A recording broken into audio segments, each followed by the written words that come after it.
Ovaj slatki kruh nezaobilazan je dio uskrsnog stola. Pripremao se s mnogo pažnje i nosio se na Veliku subotu na blagoslovu crkvu, a gostima se darovao kao znak dobrih želja.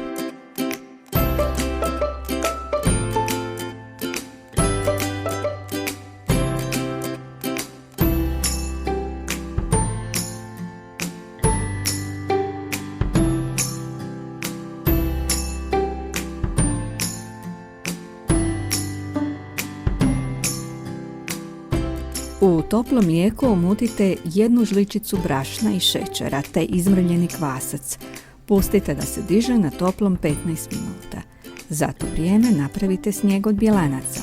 Od ukupne količine brašna odvojite 200 grama koje ćete kasnije dodavati tijestu, a sada u 800 grama brašna umiješajte žumanjke, maslac, izribane korice limuna i naranđe, sok od limuna i naranđe, šećer, vanilin šećer, rum, kruškovac i malo soli.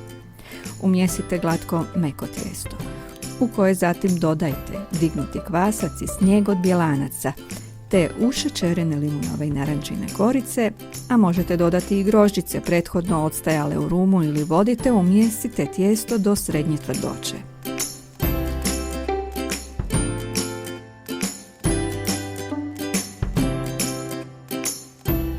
Pustite da tijesto odmara 15 minuta, pa ga opet uz dodatak malo preostalog brašna premijesite i opet pustite da se na toplom diže dok se ne udvostruči. Tijesto opet lagano mijesite, a onda ga razrežite na 4 dijela i oblikujte loptice, te ih još pola sata ostavite da se dižu na toplom.